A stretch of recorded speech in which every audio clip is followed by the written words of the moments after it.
Hey, everybody, it's Eddie from Tokyo. This is your cryptocurrency update from Japan. We're going to look at some things that are happening in the space that will impact the company Ripple and the digital asset XRP. And I first want to start with, we have another article out of the senior counsel of Ripple, Stu Alderati, and it came out on the 6th of August.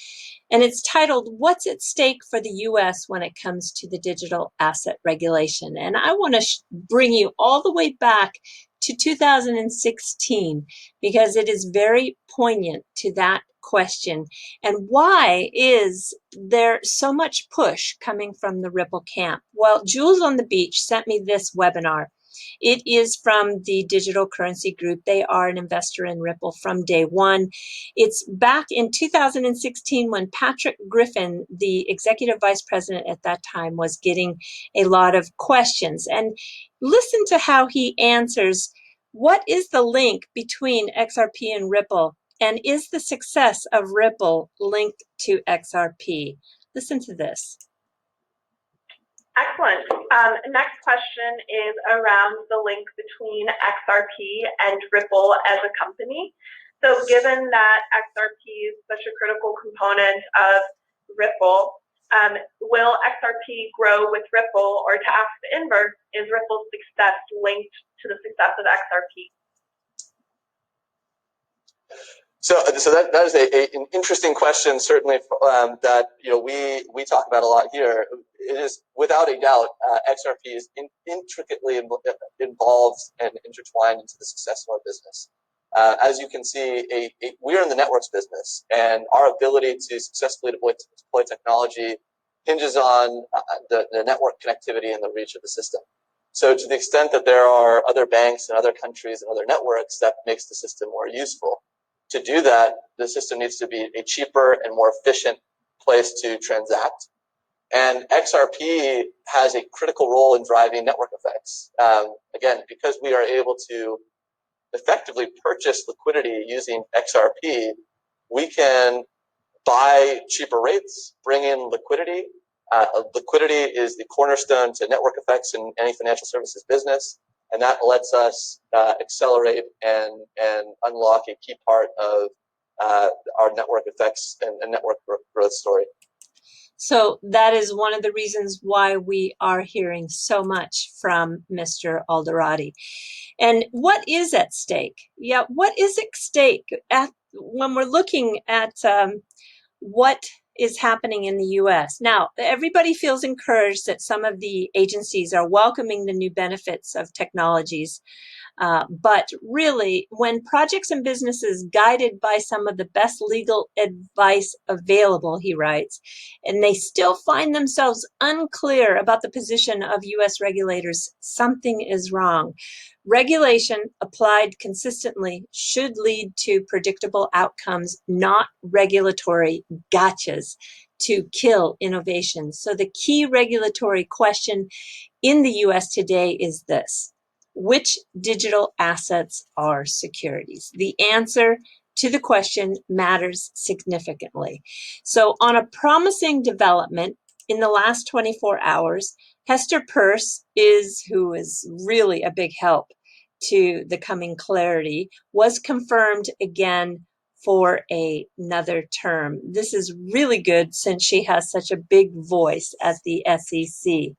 So you can see that in Japan on May 1st, they did get that additional clarity, and they did it with amending the law for the Fund Settlement Act. And SBI is wasting no time. So here, SBI R3 Japan will be a central part of a consortium led by Mitsubishi Bank to create a security token. And it is going to aim with this use of blockchain to execute with a smart contract without a third party in the form of programmable money, a settlement system called Progmat, P-R-O-G-M-A-T. I'm going to follow this story, and no doubt we're going to hear a lot more about it. Now, in this article, which was written on August 6th, it is coming from the NASDAQ.com, and it points out how remittance and payments, cryptos, is a big opportunity in Latin America. And yesterday, I think you know that I did a video that points out there are 7 countries now that are live on RippleNet in the Latin American region. And this is being led by Luis Antonio Sacco. And he had this great video that was in all Portuguese, and I couldn't understand any of it. And I asked if somebody could understand, could they please highlight any points that I missed, because I went by just the articles that were written about the video. Well, there was one country that was not mentioned in the articles that I read, and that is Ecuador. So not only are there 7 countries, there are 8 countries that are running on Ripple in that region of the world. And we know that ODL, On Demand Liquidity, that uses XRP is coming to Brazil very soon. And in this article, you can see that the mention of Ripple is made with the DLT, and that Ripple's XRP, one of the leaders in this field as they aim to create the Internet of Value. And you know, this article was written by Hugo Renaudin. He's the founder of LGO. LGO is Europe's cryptocurrency liquidity provider. And they have clients that buy, sell, borrow, lend cryptocurrency. They are really a boutique liquidity provider. And I'm always listening to the market makers in this space because they have their finger on the pulse. So I'm really happy to see that he had positive things to say about Ripple and XRP. Now, everything in this space is changing so fast when it comes to payments. Look at this. TikTok, the app that is taking the world by storm, is bringing a cross-border payment solution. Can you believe it? This is a company that is based in Beijing. They're a giant. They're valued at $75 billion. And the news is, I think, as big as when Facebook announced Libra. In my opinion, this is just as big. And speaking of Facebook, they came out with their answer to TikTok on August 5th, and it's called Instagram Reels, and they have been testing it, of all places, in Brazil. So the new Instagram feature will let you record a 15-second video with audio. I'm definitely going to give it a try. So you can see from these players, there is the parent company of TikTok, and they are vying for one of the very precious banking licenses in Singapore. Singapore is only going to give out 5. We will probably learn who they are going to grant those licenses to sometime before the end of the year. If TikTok's parent company, ByteDance, does get that banking license and they do launch this cross-border with their app, I think this is as big as Libra. So the space, wow, it's just getting so intense. It's brutally competitive. Here you see that the digital yuan takes aim at Alibaba and Tencent. They are giants in the payment space when it comes to China. For example, Alipay, in the first quarter of Q1 2020, they have 55.4% of China's mobile app payment market. And the digital yuan is setting out to unseat both Alipay and WeChat. And as we see here in an article from July 6th, it's getting just so competitive. And China's central bank, well, they are considering an antitrust probe into the two because they want to control the market. And if I jump back to that article written by Mr. Alderati, he writes that, is the U.S. really willing to allow China to win this new technological and economic Cold War? If we allow China to dictate important parts of a new global payment system, yeah, he sees this as exactly what the U.S. is allowing to happen. So ceding this innovation to communist China raises national economic and security concerns. China has already created this domestic oligopoly for digital payments operated through companies like Alipay and WeChat.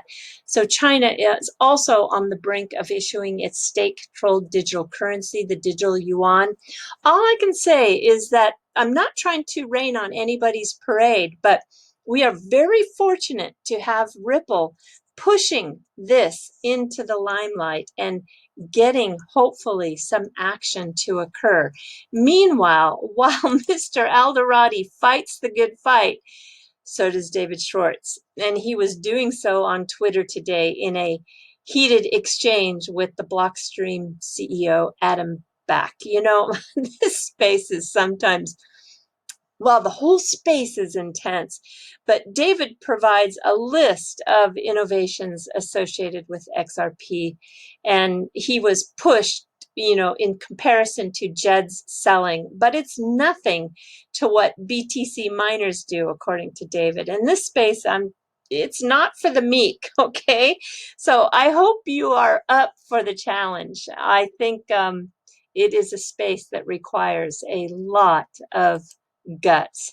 And I'm apparently up for this challenge because in this fun video that was put together by the XRP Vigilante, this is the second video he's done where he plugs in people from the community in these like epic movie battles. And here I am, Agent Airy. And you'll find that in this video, there's Sam, Jungle, and Crypto Siege. They also appear. It's very fun. It's the lighter side of this space, and I really want to thank him for that. All right, everybody, we're jumping to the fluff. So Pringles. Yeah, everybody in Japan is crazy for doing these limited edition flavors. And just like Kit Kat does it, so does Pringles. And right now, just in their kind of regular line that's available in the store, you can get jalapeno and onion, you can get black pepper and cheese, you can get scallops, butter, and soy sauce. Yes. And you can also get octopus flavor. But this week, they launched a mystery flavor. Can you believe this?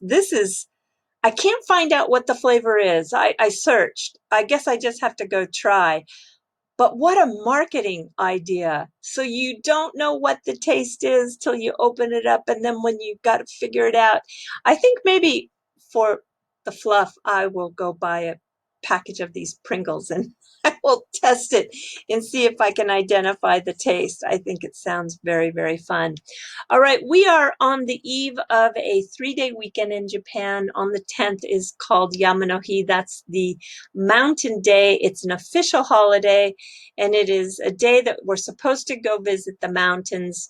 And it has been a holiday since 2016. I think it's quite lovely, actually. And I wanted to give you a little bit of a hint that if you do come to Japan and you're wanting to get to some nature, there are lots and lots of opportunities because 73% of this country is mountainous. But if you look at this character here, he is the character that represents the Mountain Day holiday. And I don't know, he's supposedly half mountain and half bird. That's what the description is. I'm not exactly sure. I think this is to represent a side barrier so that you don't fall off the mountain when you are hiking in the hills. I'm not sure. The characters here are just, oh, they're just over the top in terms of characters. But this is Mount Mitake, and this is really close to Tokyo. It's just 90 minutes by train. You can leave out of central Tokyo, out of the Shinjuku station, get on the Chuo line. It's a straight shot.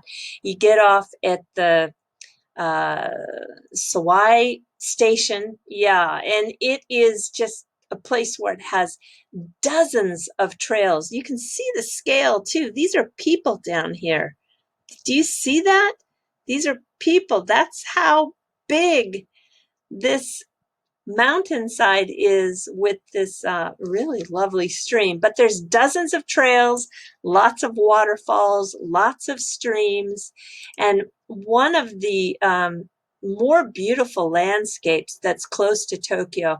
So if you just put in the Mount Mitake, you get a lot of pictures so you can see at a glance what that area looks like. It's great. I have been there, and it's one of the best places when you talk about getting into nature and out of the city. Just 90 minutes by train. So easy. And I will tell you that the Mitake Terrace, that's my recommendation. You can go to a sake brewer there too if you want to take home some really unique sake that is brewed, that's been in the family for 300 years. It's a special one. But if you are just looking to chill out, write down in your little notepad to stop at the Mitake Terrace. And this is just by the riverside, and it's my recommendation. All right, everybody, do take care. Sayonara for now. Bye-bye.